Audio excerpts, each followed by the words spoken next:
AG ನ್ಯೂಸ್ಗೆ ಸ್ವಾಗತ. ಶ್ರೇಷ್ಠ ಸಂವಿಧಾನದ ಫಲವಾಗಿ ಭಾರತವು ವಿಶ್ವದಲ್ಲಿ 4ನೇ ಆರ್ಥಿಕ ದೇಶವಾಗಿ ಬೆಳೆದಿದೆ ಎಂದು ಗೃಹ ಸಚಿವ ಹಾಗೂ ಜಿಲ್ಲಾ ಉಸ್ತುವಾರಿ ಸಚಿವರು ಆದ ಡಾಕ್ಟರ್ ಜಿ ಪರಮೇಶ್ವರ್ ಅವರು ಹೇಳಿದರು.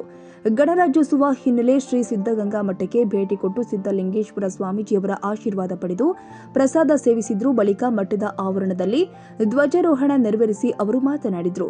ಬಾಬಾ ಸಾಹೇಬ್ ಅಂಬೇಡ್ಕರ್ ಅವರು ರಚಿಸಿದ ಸಂವಿಧಾನವು ಬಲಿಷ್ಠವಾಗಿದ್ದು ಎಲ್ಲಾ ವರ್ಗದ ಜನರ ಸಮಸ್ಯೆಗಳಿಗೆ ಉತ್ತರ ನೀಡುತ್ತೆ ಎಂದಿದ್ದಾರೆ. 76 ವರ್ಷದಲ್ಲಿ ಭಾರತ ಅನೇಕ ಸಾಧನೆಗಳನ್ನ ಮಾಡಿದೆ. ಬಡತನ, ಹಸಿವು, ಅನಕ್ಷರತೆಯಿಂದ ಬಳಲ್ತಾ ಇದ್ದ ಅಂದಿನ ಭಾರತ ಬಲಿಷ್ಠ ಭಾರತವಾಗಿ ಬೆಳೆದಿದೆ.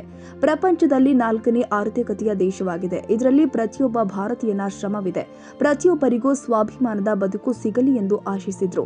ಶ್ರೀ ಶಿವಕುಮಾರ ಮಹಾಸ್ವಾಮೀಜಿ ಅವರು ಇಡೀ ದೇಶದಲ್ಲಿ ಯಾವುದೇ ಒಂದು ಧಾರ್ಮಿಕ ಸಂಸ್ಥೆ ನೀಡದಂತಹ ಅನನ್ಯ ಕೊಡುಗೆಯನ್ನ ನೀಡಿದ್ದಾರೆ. ಕೋಟ್ಯಾಂತರ ಬಡ ಮಕ್ಕಳಿಗೆ ಜಾತಿ ಮತ ಭೇದವಿಲ್ಲದೆ ಅನ್ನ, ಆಶ್ರಯ, ಅಕ್ಷರ ಕಲ್ಪಿಸಿದ್ರು. ಪರಮ ಪೂಜ್ಯ ಶ್ರೀಗಳು ಹಾಕಿಕೊಟ್ಟ ದಾರಿಯಲ್ಲಿ ಇಂದಿನ ಶ್ರೀಗಳು ಸಾಗುತ್ತಿದ್ದಾರೆ ಎಂದು ಹೇಳಿದರು. ಇದೇ ಸಂದರ್ಭದಲ್ಲಿ ಸಚಿವರು ಆದ ಪರಮೇಶ್ವರ್ ಅವರು ಮಠದ ವಿದ್ಯಾರ್ಥಿಗಳಿಗೆ ಸಂವಿಧಾನದ ಪೂರ್ವ ಪೀಠಿಕೆಯನ್ನು ಬೋಧಿಸಿದರು. ಶ್ರೀ ಸಿದ್ದಲಿಂಗೇಶ್ವರ ಸ್ವಾಮೀಜಿ ಅವರು ದಿವ್ಯ ಸಾನ್ನಿಧ್ಯ ವಹಿಸಿದರು. ಶಾಸಕರು ಆದ ಜ್ಯೋತಿ ಗಣೇಶ್, ಸುರೇಶ್ ಗೌಡ, ಜಿಲ್ಲಾಧಿಕಾರಿ ಶುಭ ಕಲ್ಯಾಣ್, ಜಿಲ್ಲಾ ಪಂಚಾಯತ್ ಸಿಇಒ ಜಿ ಪ್ರಭು, ಪೊಲೀಸ್ ವರಿಷ್ಠಾಧಿಕಾರಿ ಅಶೋಕ್ ರವರು ಉಪಸ್ಥಿತರಿದ್ದರು. ಕನ್ನಡಿಗರ ಮೆಚ್ಚಿನ ನಿಮ್ಮ ಎಜೆ 24/7 ನ್ಯೂಸ್ ಕನ್ನಡ ವಾಹಿನಿ ಇದೀಗ ಟಿವಿಯಲ್ಲಿ ಲಭ್ಯ. ವೇಳೆ ನೋಟಿಸ್ ಕೊಟ್ಟಿದ್ರೆ ವಾಪಸ್ ತಗೋತೀವಿ. ಇವತ್ತು ವಕ್ಫ್ ಪ್ರಾಪರ್ಟಿ ಅಂತೇಳಿ ಬರ್ತದೆ ಅಂತ ಹೇಳಿದ್ರೆ ರೈತರ ಬೀದಿಗೆ ಬದಲು ಏನ್ ಮಾಡ್ಬೇಕಾಗತ್ತೆ? ಯಾರು ವೋಟ್ ಹಾಕಿಲ್ಲ ಅಂದ್ರೆ ಗ್ಯಾರಂಟಿನೆಲ್ಲ ಸ್ಟಾಪ್ ಮಾಡ್ಬಿಡ್ತೀವಿ.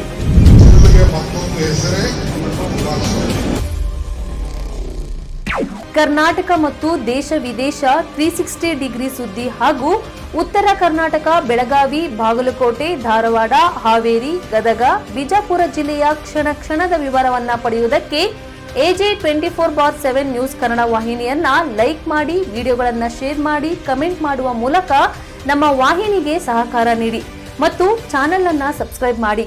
ಧನ್ಯವಾದಗಳು.